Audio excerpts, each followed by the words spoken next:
Record, share screen. Show. Aqui, ó. Hemolinfopoético, tá? Tecido, neoplasias de origem de tecido hemolinfopoético. Benigno não existe, tudo maligno, né? E linfomas, leucemias, mielomas, tudo maligno, ok? Peraí.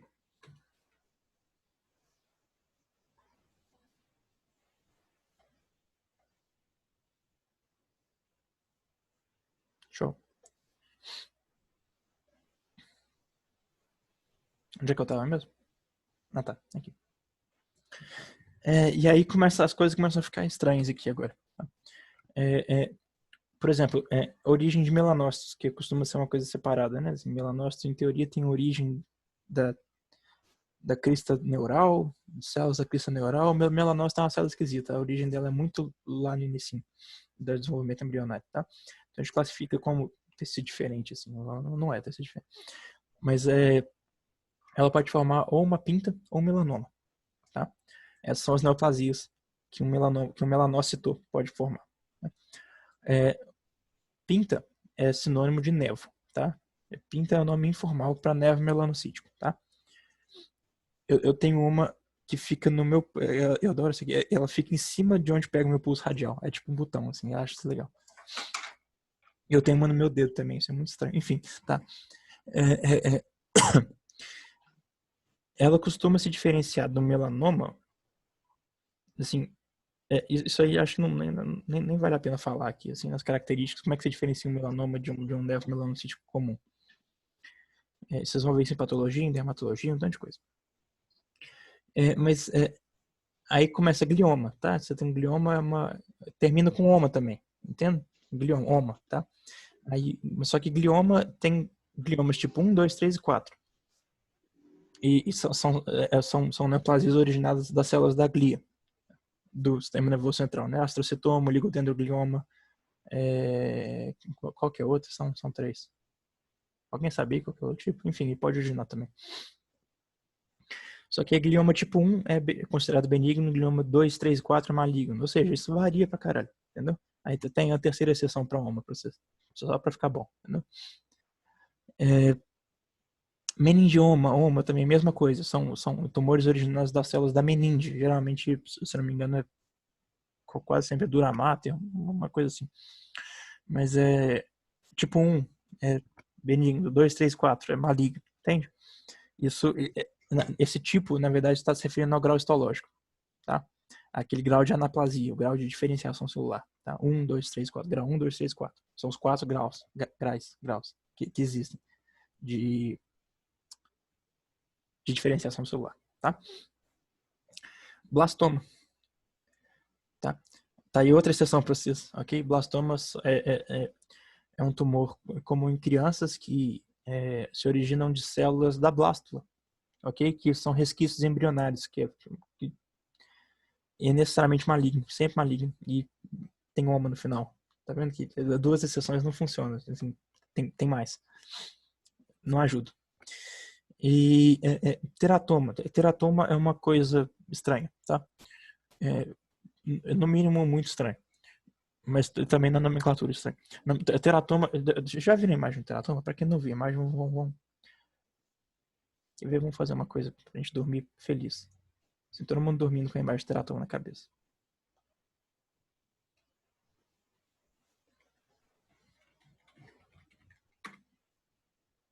Isso é um teratoma, tá?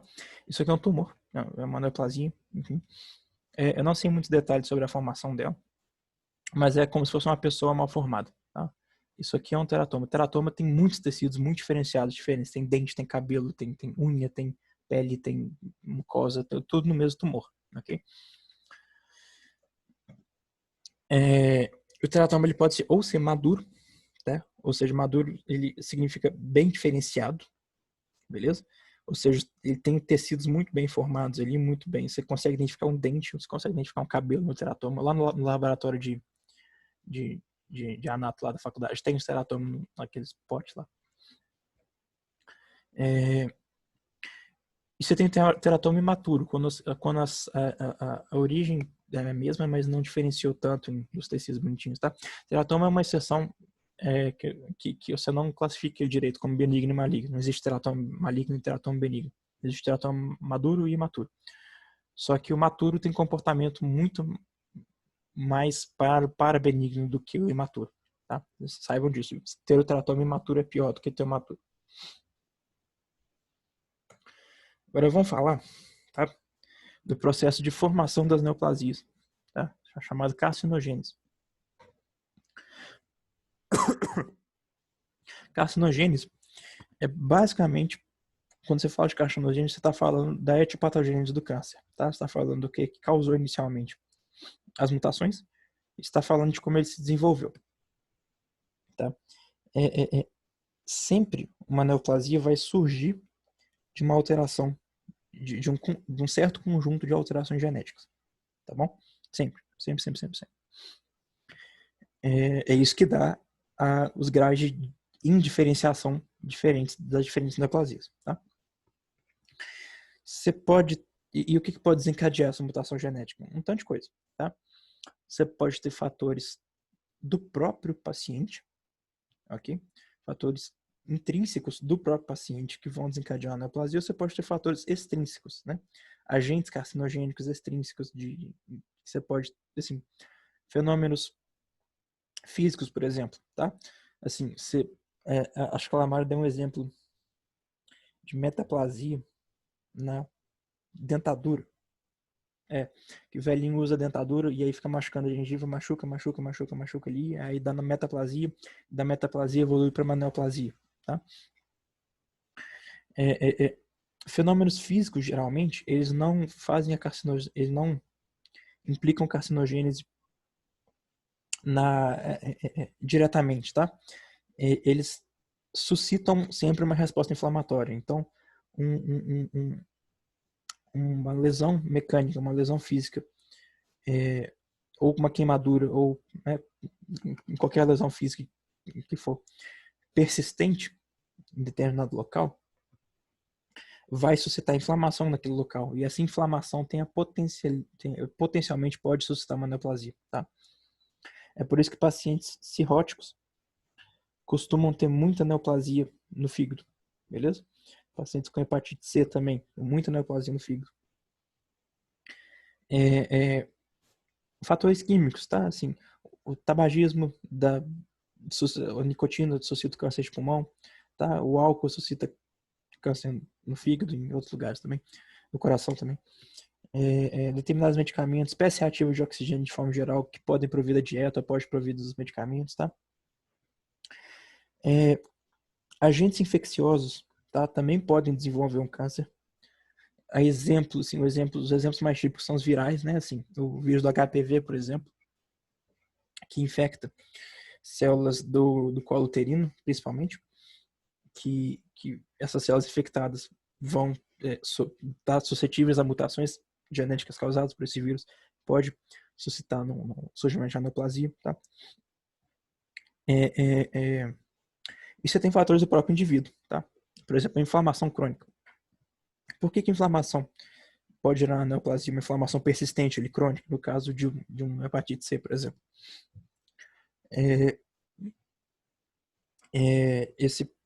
A inflamação, ela gera sempre muitos citocinas, tá? Que podem ser tóxicas para as células em volta. Então, assim, vocês estão vendo isso em humano, eu não vou saber falar em detalhes aqui agora, eu tinha que ter preparado mais. Mas a inflamação lesa tecido, tá? A inflamação não lesa somente o agente invasor, ela também tem capacidade de lesar o próprio tecido. E essa lesão persistente sempre pode gerar uma neoplasia. O tom de pele do paciente, eu botei esse exemplo para falar do câncer de pele, por exemplo, tá? Que ele é muito mais comum em pessoas brancas do que pessoas negras, ok? Por causa da maior proteção contra radiação ultravioleta que a pessoa negra tem, porque ela tem maior concentração de melanina na pele, tá? Então isso pode variar de pessoa para pessoa. Gênero também, tá? Por exemplo, assim, neoplasia da tireoide. Mulheres têm muito mais neoplasia da tireoide do que homens, tá? Só que, se você pegar a porcentagem de gênero das neoplasias que são malignas, os homens levam a pior, entendeu? Então, assim, de forma geral, mulheres têm mais neoplasia na tireoide que homens na totalidade. Só que se você pegar a fração malignas, a fração é 3:1, entendeu? Então, assim, esse tipo de coisa varia com qualquer coisa, com idade também. Pessoas mais velhas tendem a ter mais neoplasia, tá? Assim, câncer é uma doença da velhice, por via de regra, da velhice do começo da infância, tá? Por via de regra, assim. Câncer quando você tem 20 anos, 30 anos, 40 anos, é muito mais raro de acontecer do que quando você tiver com 50, 60, 70, 80. Né? Uma curva exponencial com a idade, praticamente. Se você excluir os que são mais comuns da infância, né? Assim, que não são muito menos prevalentes. Predisposição genética, tá? Algumas neoplasias já foram rastreadas que determinados genes te dão muito mais chance de desenvolver ela em algum momento da sua vida. Aí é o caso da Angelina Jolie, né? Com câncer de mama e o BRCA1, porque ela sabia que a mãe dela tinha BRCA1, então ela tinha BRCA1. E ela tinha mais de 80% de chance de desenvolver um câncer de mama, então ela fez uma mastectomia eletiva para prevenir isso. Né? Beleza. Fatores cancerígenos. Falamos de alguns aqui. Radiação. Tá?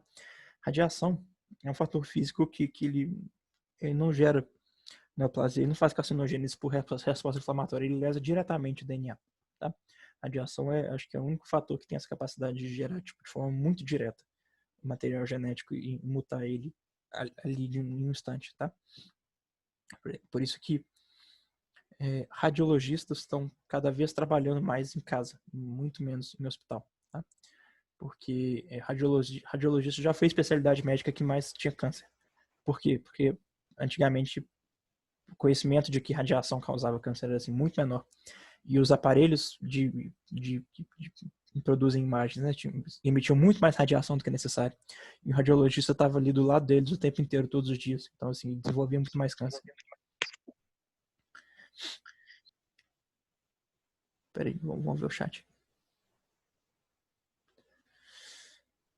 Linfoma e melanoma, acho que melanoma é exceção, linfoma, glioma, blastoma, um tanto de coisa.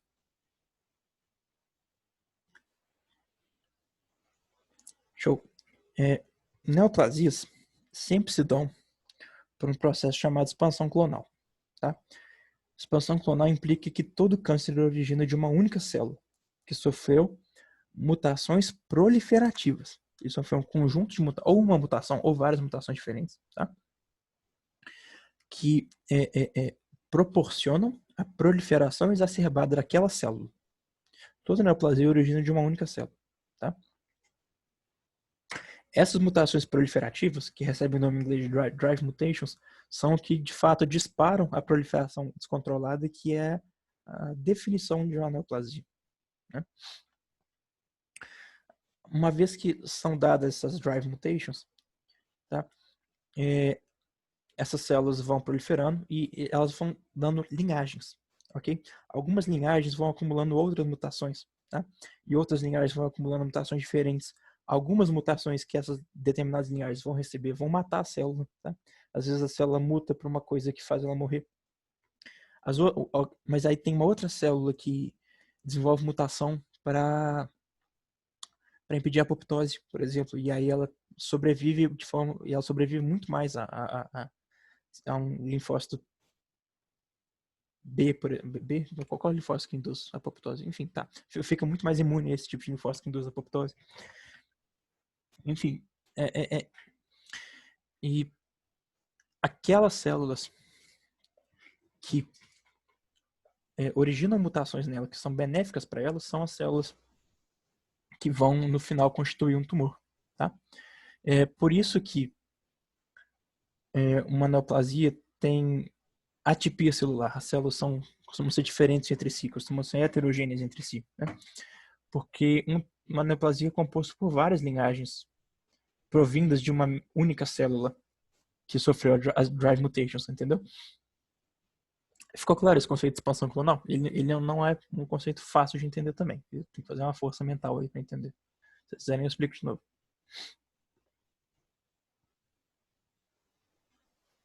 Gente?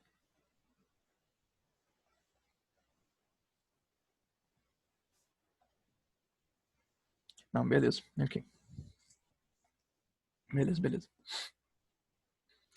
Estamos acabando, tá? Nossa, são 11h30. Vamos falar de alguns genes, tá? Que podem sofrer mutações que podem contribuir para surgimento ou sobrevivência de uma neoplasia. Beleza? Isso aqui são alguns exemplos. Existem outros exemplos, tá? O Boiolo cita uns 17. Não é isso tudo, não. Mas enfim, eu coloquei algumas coisas que eu acho que são mais importantes aqui. A Lamara gosta de genética, né? Então não sei como é que ela lidou com esse gênero, mas eu vou falar de alguns aqui. Se vocês quiserem que eu fale depois de algum outro que ela falou e eu não falei, escreve pra mim. Eu vou pesquisar sobre e vou, sei lá, mandar mensagem pra vocês ou alguma coisa. Pausa, tá? Pra galera que me perguntou ontem o que é hemorragia por diabrose, porque eu não falei, tá? Eu descobri o que é hemorragia por diabrose. Hemorragia por diabrose é um subtipo de hemorragia por Rex. Escreve isso aí, tá? E manda pra, eu não sei quem que me perguntou, manda pra pessoa que me perguntou. É um subtipo de hemorragia por Rex que é causada por lesões cáusticas. Cáusticas não, por lesões corrosivas. Aí pode ser tanto cáustico quanto ácido, né? Então, por exemplo, você tem uma úlcera péptica, né? Você tem um buraco ali na mucosa do seu estômago, na mucosa, né? Não perfurou a serose, né, muscular, mas você, na mucosa ali. E aí essa mucosa que não está mais ali expõe um vaso sanguíneo importante, grande, né? Que estava atrás da mucosa. E aí esse vaso sanguíneo fica agora muito em contato com o suco gástrico. Esse vaso sanguíneo pode sofrer hemorragia por diabrose. Tá? O suco gástrico corrói a superfície a parede do vaso e aí tem a hemorragia. É uma hemorragia por Rex, só que especificamente por corrosão. Beleza?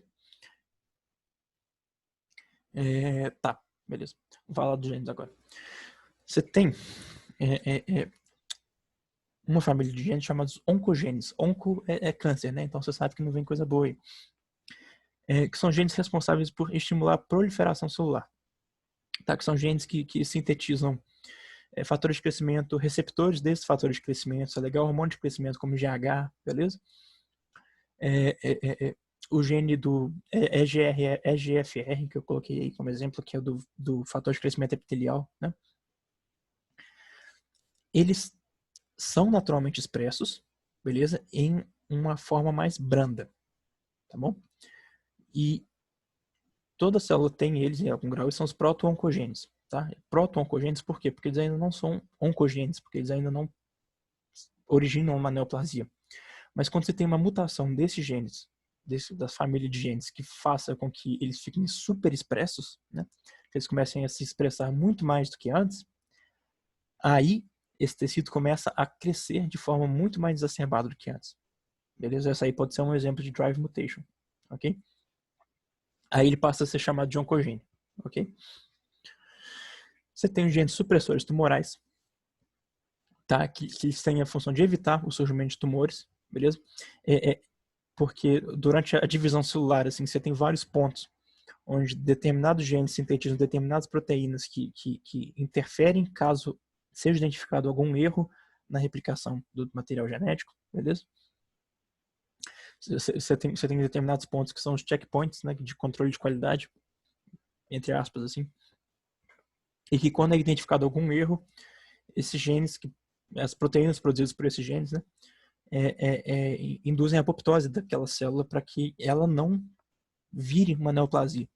Elas têm esse objetivo, por isso supressores tumorais, né? O grande herói dos genes aí que todo mundo adora falar dele é o P53, beleza? Se o P53 fica dormente, inativo, beleza?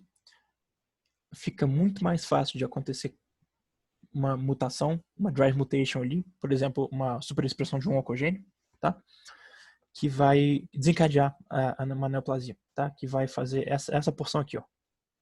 Beleza?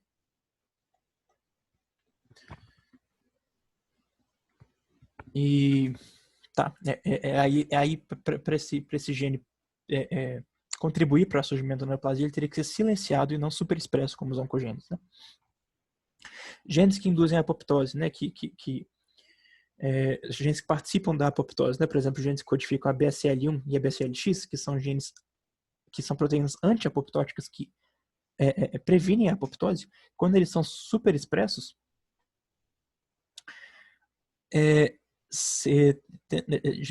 quando eles são superexpressos, a célula tende a não sofrer a apoptose, tá legal? E ela não sofrendo a apoptose, quando ela tem que sofrer a apoptose, porque ela provavelmente vai dar um câncer, tá? Porque os genes supressores tumorais detectaram isso. Beleza? Então, às vezes, o supressor tumoral está funcionando, mas os genes da BCL1 e a BCLX estão super expressos. Então, a célula não vai entrar em apoptose, que é o objetivo dos checkpoints, né? Assim. E o contrário também é para as proteínas pró-apoptóticas, né? Que se você tem um silenciamento delas, das proteínas que induzem a apoptose, por exemplo, a BAX e a BAC, famosas, né? Você também deixa mais propício para o surgimento da neoplasia, tá?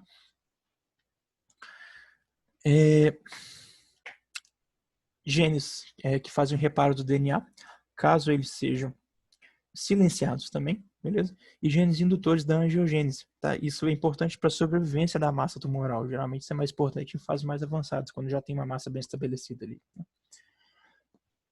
Quando você tem uma superexpressão de genes indutores da angiogênese, por exemplo, o gene que codifica o VEGFR, o fator de crescimento que dá angiogênese, tá?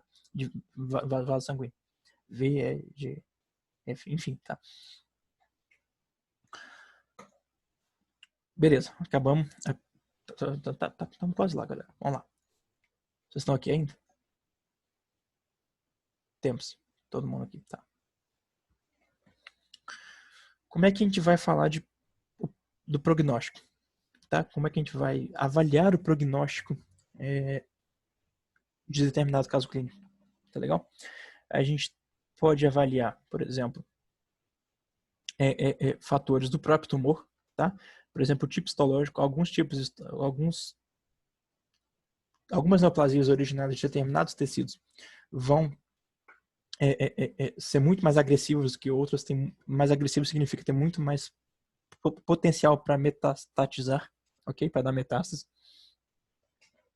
O tecido que deu origem para ela, isso é muito, muito relevante, tá? Por exemplo, uma neoplasia maligna originada da próstata, provavelmente ela não vai ser tão agressiva quanto uma neoplasia maligna originada no pulmão, tá? Exemplo. Então, o paciente tem uma sobrevida muito maior no câncer de próstata. Lógico que isso tem variações. O índice mitótico é porque tem cada tecido tem muitos subtipos de tumor que pode dar nele.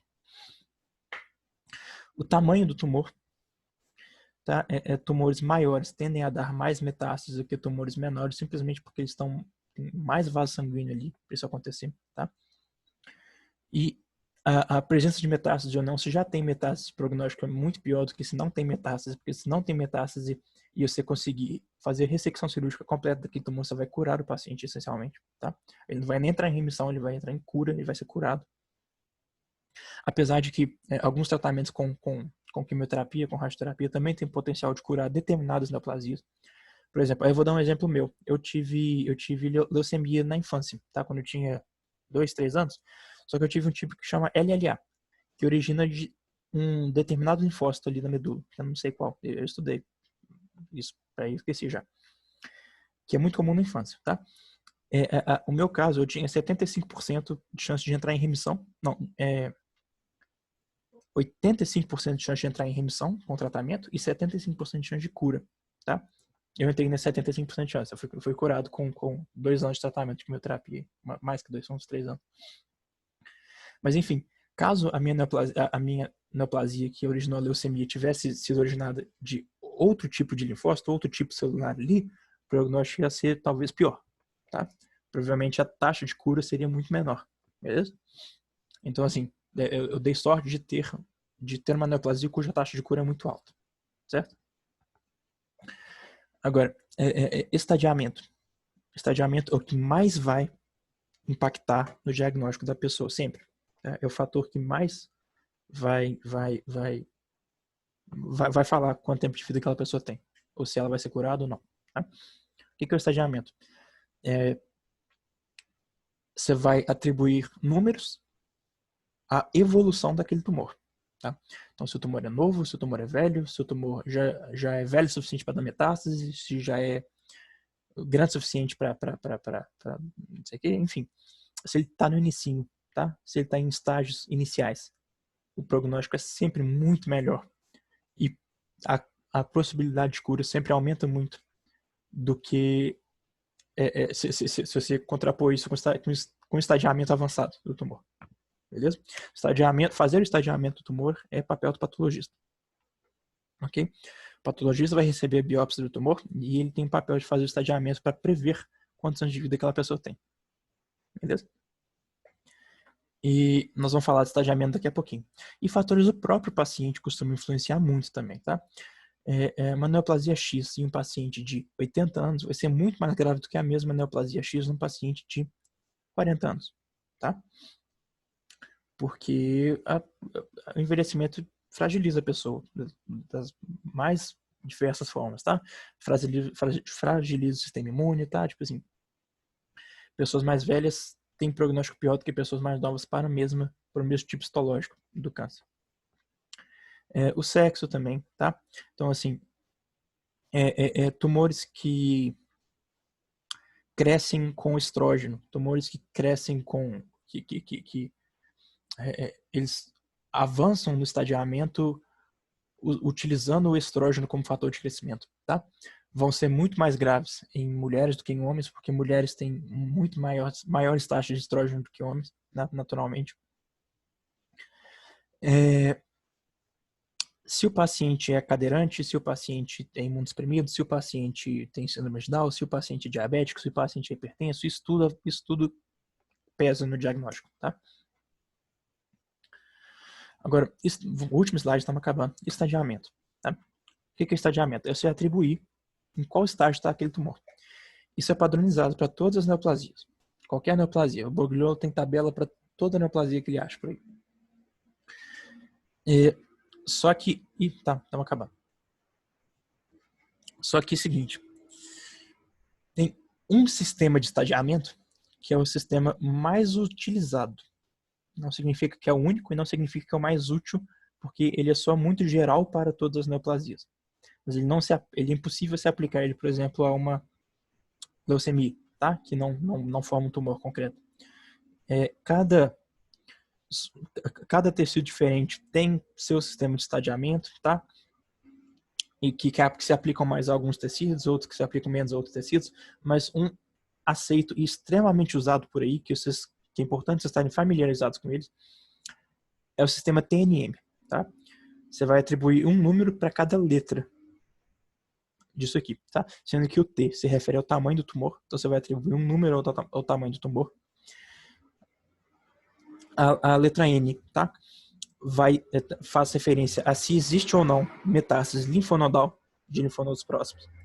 E o M, se existe ou não presença de metástases hematogênicas, tá ok?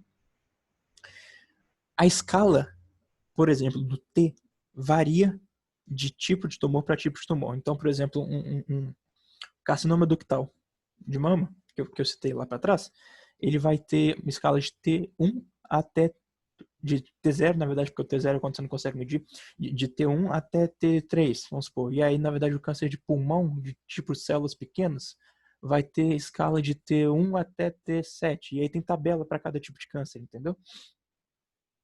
Então, isso é padrão.